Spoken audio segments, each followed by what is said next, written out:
নমস্কার বন্ধুরা, টেট নিয়ে আমাদের রাজ্যের আপার প্রাইমারি সেকশনের সমস্ত টিচাররা এবং প্রাইমারি সেকশনের টিচাররা যে দুশ্চিন্তায় রয়েছেন তার একটা সমাধান হতে পারে সেই রকমই একটা বিষয় কিন্তু সামনে এসছে।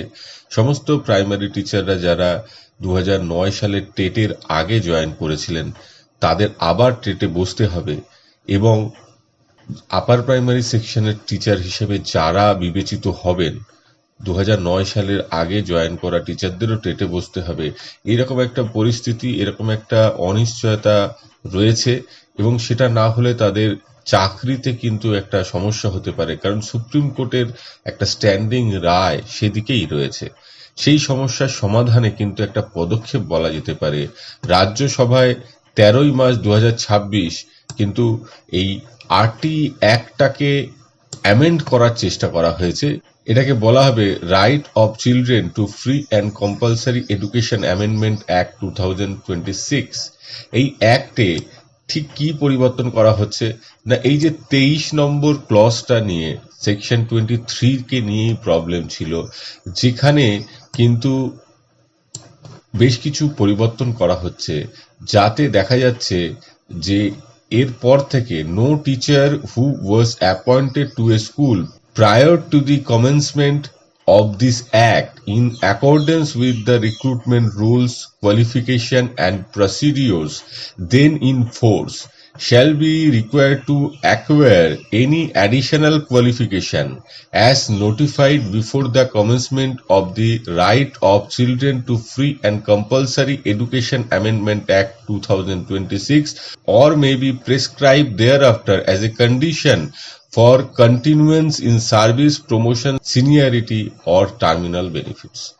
অর্থাৎ এই আরটি অ্যাক্ট চালু হওয়ার আগে যে কন্ডিশনের উপর ভিত্তি করে তারা চাকরিতে এসছিলেন সেই কন্ডিশনে কোনো প্রভাব পড়বে না।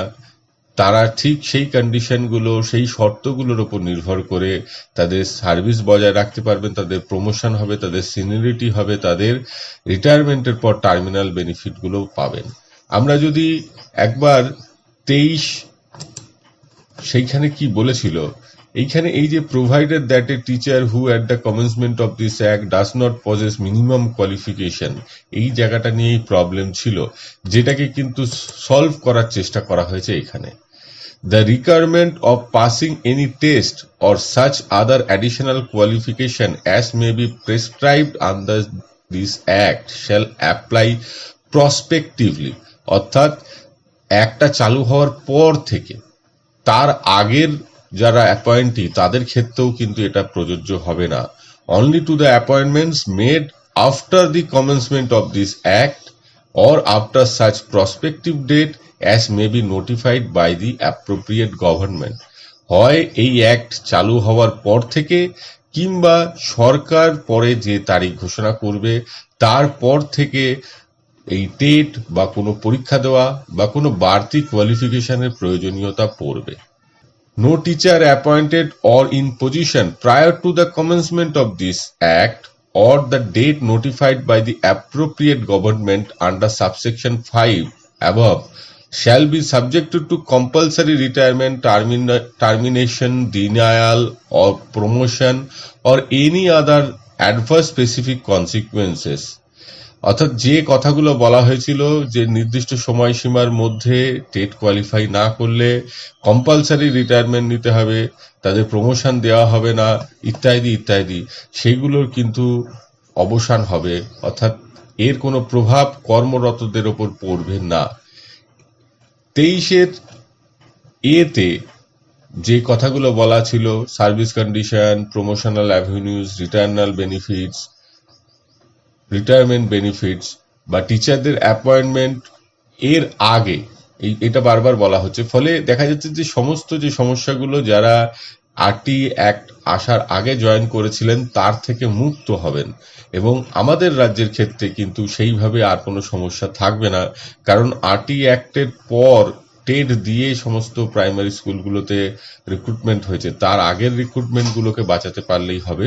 এবং নতুন একটা ক্লজ আমরা যদি দেখি, এখানে দেখুন একটা দুটো বিষয় নিয়ে সমস্যা ছিল, যে মিনিমাম কোয়ালিফিকেশনটাকে পরে মোটামুটি 5 বছর বা একটা সময় যেটা আদালতের রায়ে আগামী 2 বছরের মধ্যে অ্যাকোয়ার করতে হতো, সেই নিয়ে কোনো সমস্যা থাকলো না। আর দ্বিতীয়ত, যে টার্মস স্যালারি আর allowance payable to and terms and condition of service of teacher shall be such may be prescribe, অর্থাৎ এই দুটো ক্লজের উপর দাঁড়িয়েই কিন্তু সমস্ত সমস্যা হয়েছিল। এটা আরটিই অ্যাক্ট 2009 কথা বলছি, এবং আরটিই অ্যাক্ট 2009 এটা কিন্তু শেষ হয়েছিল 38 নম্বর সিরিয়াল। এবার 39 নম্বর একটা পয়েন্ট অ্যাড করা হয়েছে নতুন বিলে, সেটা হচ্ছে যে power to issue protective directive by state or government, মানে অ্যাপ্রোপ্রিয়েট গভর্নমেন্ট, সেটা স্টেট অর সেন্ট্রাল গভর্নমেন্ট, তারা কিন্তু একটা প্রোটেক্টিভ যদি ডিরেকশন প্রয়োজন হয় ইস্যু করতে পারবে, যার সংস্থান ছিল না আরটিইতে। তো এইটাকে নতুন করে জোড়া হয়েছে। এই বিষয়গুলো আরটিই অ্যাক্ট সেটার উপর ভিত্তি করে, যদিও এইটা একটা বিল, এটাকে পাশ হয়ে আসতে হবে, রাজ্যসভায় পেশ হয়েছে, রাজ্যসভার পর অন্য কক্ষে, সব মিলিয়ে যদি পাশ হয়ে আসে এবং অ্যাক্ট হিসেবে পরিণত হয়, তখন কিন্তু আর কোনো সমস্যা বর্তমান টিচারদের থাকবে না। তো এটা একটা বড় খবর। আজকে এই পর্যন্ত। সকলে ভালো থাকবেন, সুস্থ থাকবেন। ধন্যবাদ।